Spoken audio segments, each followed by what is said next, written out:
सभी भाइयों को मेरी तरफ से प्यार भरा नमस्कार। और मैं लेके आ चुका हूँ एक और नया क्वेश्चन पेपर यूपी पुलिस का। यूपी पुलिस के टॉप और बेहतर क्वेश्चन पेपर के साथ रोजाना आप जुड़ते रहते हो। उसी तरह आज एक और प्रश्न पत्र आपके सामने आ चुका है। तो एक बार सारे मित्र लाइक और शेयर करेंगे इस क्लास को, और अंत में कमेंट करेंगे कितने क्वेश्चन आपके इस प्रैक्टिस सेट के अंतर्गत सही होते हैं, क्योंकि यहाँ से आपको कम से कम 4 से 5 क्वेश्चन पेपर में देखने को मिल सकते हैं। तो पहला क्वेश्चन क्या है देखिए, और इसका उत्तर बताने के सारे मित्र कोशिश करते रहेंगे। किस वस्तु के मांग वक्र के अनुसार गतिशीलता जिसमें आए परिवर्तन के कारण होते हैं, यानी परिवर्तन का कारण क्या है उसमें यह हमसे पूछ रहा है। तो यहाँ से हमारा उत्तर क्या होगा जल्दी बताएंगे आप सभी। जैसे कि उपभोक्ताओं की आय, उनके अपने मूल्य, उपभोक्ताओं की रुचि, उपभोक्ताओं की अपेक्षाएं। तो यहाँ से हम क्या कहेंगे कि जो बिल्कुल हमारा एकदम सही और सटीक उत्तर होगा वो मेरे भाई ऑप्शन नंबर बी होगा, उनके अपने मूल्य। ऑप्शन नंबर 2 बिल्कुल यहाँ पर सही है। चलो क्वेश्चन नंबर 2 की ओर। व्यय विधि के माध्यम से जीएनपी की गणना क्या शामिल नहीं किया जा सकता है। गणना में जो क्या शामिल नहीं किया जा सकता है वो चीज़ हमें बताना है। जैसे कि सरल घरेलू निजी निवेश, या फिर विदेशी निवेश, मूल्यह्रास, या निजी उपभोग। यहाँ से हमारा उत्तर क्या होगा। 4 ऑप्शन आपके सामने हैं और एक हमारा जो उत्तर है वो बिल्कुल सही है। तो हम कहेंगे यहाँ से मूल्य ह्रास व्यय, ऑप्शन नंबर यहाँ पर 3 बिल्कुल सही है। आगे बढ़ो और अगले क्वेश्चन का उत्तर दो। क्वेश्चन नंबर 3 का उत्तर देंगे सारे मित्र। इसका उत्तर क्या है, यानी यूरोप का सर्वोच्च शिखर, यानी यूरोप के अंदर सर्वाधिक ऊंचा शिखर कौन सा है उसके बारे में पूछ रहा है आपसे। एलबुर्ज, जिसकी ऊंचाई होती है 5642 मीटर, कहाँ पर है ये, यानी यूरोप के कौन से देश के अंदर है। यहाँ से आपका उत्तर होता है इटली, रूस, स्पेन, कनाडा। तो आप क्या कहोगे मेरे सारे भाई, तो आप सभी कहोगे ये कि सर ये रूस। अब रूस आप कहोगे कि सर रूस कैसे हो सकता है, मैं बताऊँ आपको। रूस एशिया और यूरोप दोनों ही महाद्वीपों में फैला हुआ है, ये भी आपको ध्यान रखना है। तो ऑप्शन नंबर 3 हो गया यहाँ पर। आगे बढ़ो अगले क्वेश्चन पर। निम्न में विषम क्या है। विषम का मतलब इनसे अलग क्या है। तो हम क्या कहेंगे, दिल्ली परिवहन निगम, भारतीय रेलवे, क्या इनमें से अलग है या दोनों ही सेम है। तो आप क्या कहोगे 4 नंबर क्वेश्चन का उत्तर। सारे भाई कहेंगे रिलायंस इंडस्ट्री लिमिटेड। ये 3 क्या है, ऑप्शन नंबर 4 ये सबसे अलग यानी भिन्न हो जाती है। अगला क्वेश्चन 5, इसका उत्तर देंगे भारत में मौद्रिक नीति किसके द्वारा बनाई और लागू की गई थी। ये आपको की जाती है, ये आपको बताना है क्या है। भारत में मौद्रिक नीति, जो मौद्रिक नीति होती है वो किसके द्वारा बनाई और लागू की जाती है उसका नाम आपको बताना है। तो 5 नंबर का उत्तर क्या होगा हमारा। जैसे कि 2 ऑप्शन तो आपको बताइए हो नहीं सकता, तो 2 में कौन सा होगा, एक तो केंद्र सरकार और भारतीय रिजर्व बैंक जिसे आप बोलते हो आरबीआई। हम क्या कहेंगे यहाँ से, हम कहेंगे भारतीय रिजर्व बैंक। ऑप्शन नंबर 3 मेरे मित्र यहाँ से आपका एकदम सही रहेगा। फिर एक और क्वेश्चन आता है 6 नंबर। निम्न में से कौन सा विषय केंद्रीय सूची में नहीं है, यानी इनमें से एक विषय ऐसा है जो केंद्र के अंतर्गत नहीं आता है, वो कौन सा नहीं आता है आपको बताना है। जैसे कि जनगणना, बैंकिंग, मजदूर, विदेशी ऋण। तो केंद्र की सूची में नहीं आता है, तो हम क्या कहेंगे कि ऐसा कौन सा होता है 6 नंबर का उत्तर जो केंद्र की सूची में नहीं होगा। तो सभी कहेंगे मजदूर संगठन। मजदूर संगठन का मतलब ऑप्शन नंबर 3 यहाँ पर एकदम सही है। आगे बढ़ो 7 नंबर की ओर। संसदीय शब्दावली में समापन से क्या आशय है। समापन, समापन के बारे में आपको बताना है। तो 7 नंबर का उत्तर देंगे सभी बच्चे। तो यहाँ से आपका उत्तर क्या होगा। अब यहाँ से क्या है, सदन के सत्र का अंत। समापन का मतलब किसी प्रस्ताव की चर्चा पर रोक, दैनिक कार्यवाही पर अंत, उपयुक्त कोई नहीं। तो आप यहाँ से क्या कहोगे कि इसमें 7 का उत्तर क्या होगा। तो सभी कहेंगे किसी प्रस्ताव की चर्चा पर रोक लगाना। समापन का मतलब होता है कोई भी प्रस्ताव है उसकी चर्चा हो रही है उस पर आप क्या लगाओगे, रोक लगाओगे। ऑप्शन नंबर बी बिल्कुल सही है। आगे बढ़ो अगले क्वेश्चन का उत्तर दो। निम्न में से कौन सा जोड़ा अनुकूल नहीं है। अनुकूल नहीं यानी गलत नहीं है, ये आपको बताना है। अब आपके सामने है पहला ऑप्शन कहता है अनुच्छेद 14 विधि के अनुसार समानता, अनुच्छेद 16 समान अवसर, अनुच्छेद 17 उपाधियों का समापन, अनुच्छेद 18 सैनिक उपाधियों की अनुमति। तो यहाँ से आपके सामने 4 ऑप्शन हैं, इनमें से आपका कौन सा है अनुकूल नहीं है वो आपको बताना है। तो यहाँ से 8 नंबर का उत्तर क्या है, सारे भाई बताएंगे यहाँ से ही।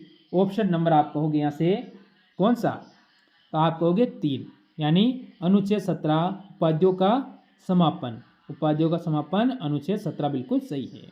आगे बढ़ो, निम्न में से किस राष्ट्रपति ने लगातार 2 बार राष्ट्रपति पद भार क्या है संभाला था, ये आपको बताना है। तो हम यहाँ से क्या कहेंगे, जैसे उत्तर है डॉक्टर एस यानी राधाकृष्णन, जाकिर हुसैन, डॉक्टर राजेंद्र प्रसाद तथा 1 और 3 दोनों। अब आप क्या कहोगे यहाँ से किसकी ओर जाओगे, तो आप 9 का उत्तर बिल्कुल सही दोगे। तो मेरे मित्र ऐसा क्वेश्चन तो आप मेरे को कमेंट करके भी बता सकते हो इसका उत्तर क्या होगा, क्योंकि ऐसी छोटी सी नॉलेज आपको होना चाहिए। दोनों कभी नहीं होगा, ये आपको मैं पहले ही काट देता हूँ, अब आपको उत्तर बताना है। आगे चलो, अगले क्वेश्चन यानी 10 नंबर का उत्तर आप सभी देंगे कि संशोधन अधिनियम से मतदान की आयु 21 वर्ष से घटाकर 18 वर्ष कर दी गई थी। आखिर कौन सा अधिनियम संशोधन अधिनियम था, उसके तहत जो आपके मतदान यानी वोट डालने की आयु थी 21 से घटाकर 18 वर्ष कर दी गई थी। अब कौन सा है, 42वां, 44वां, 52वां या फिर आप कहोगे 61वां। यहाँ से सारे भाई बताएंगे अपना उत्तर क्या होने वाला है। तो जल्दी से बता देंगे कि आपका उत्तर यहाँ से क्या है 10 नंबर का। तो 10 नंबर का आप कहोगे 61वां संविधान संशोधन अधिनियम 61वां, ऑप्शन नंबर 4 बिल्कुल सही है। निम्न जोड़ा बनाइए, यानी जोड़े को व्यवस्थित करना है कि कौन सा किसके साथ सही सुमिलित बैठता है। तो 11 नंबर का आप उत्तर क्या दोगे, जल्दी से ये बताएंगे। तो विक्रम संवत कब से है, 58 BC से, यानी ऑप्शन नंबर फर्स्ट को आप 3 से मिलान करोगे। तो ये 1 से 4, ये भी नहीं होगा, ये भी नहीं होगा। इसमें अगर आपको एक याद था तो बाकी सब आपका यहाँ से क्लियर अपने आप हो चुका है। अब देखो 2 शक संवत कब से है, तो आप कहोगे 248 AD से। कलचरी संवत कब से है, तो आप कहोगे सी को किसको जोड़ोगे, बी को आप 4 से जोड़ोगे 78वें संवत, और यहाँ से आप जो कि ऑप्शन नंबर सी को यानी 3 को आप 1 से जोड़ोगे, 3 को यानी कलचरी जो संवत थी वो 248 थी, सी को जोड़ोगे आप, ये ध्यान रखना है। और आगे बढ़ो, गुप्त संवत यानी आप कहोगे बी से, यानी किसको जोड़ोगे, डी से आप किसको जोड़ोगे जल्दी बताओ, तो 2 नंबर को यानी 320, ऑप्शन नंबर, यहाँ से आपका 2 उत्तर बिल्कुल सही रहेगा। आगे बढ़ो अगले क्वेश्चन पर, क्या कह रहा है, महावीर कौन थे, जो महावीर स्वामी थे जैन धर्म के कौन से तीर्थकार थे, सॉरी हाँ यहाँ पर तीर्थकार इसने लिखा है, तीर्थकार में कर देता हूँ, तीर्थाक थे, ठीक है। तीर्थाक कौन थे, जैन धर्म के। महावीर कौन से धर्म के हैं, जैन धर्म के, आपको ये भी क्लियर कर देता हूँ, जैन धर्म के होते हैं। और अब ये आपसे पूछ रहा है 21वें, 23वें, 24वें या 22वें, आखिर कौन से तीर्थकार, यानी ये अंतिम थे, इसे आप बोलो अंतिम तीर्थकार भी थे। तो आप यहाँ से कहोगे 24वें तीर्थकार थे, ऑप्शन नंबर बी बिल्कुल सही है। आगे बढ़ो एक और क्वेश्चन की ओर, क्या कह रहा है आपसे क्वेश्चन देखो, निम्न में से किस विदुषी ने वाद विवाद में अजय याज्ञवल्क्य को चुनौती दी थी। याज्ञवल्क्य था, उसको क्या है इन्होंने चुनौती दे दी थी, क्यों विदुषी, ये आपको बताना है। तो आप यहाँ से क्या कहोगे, 4 ऑप्शन आपके सामने, आपका उत्तर क्या होने वाला है 13 का, जल्दी से बताएंगे।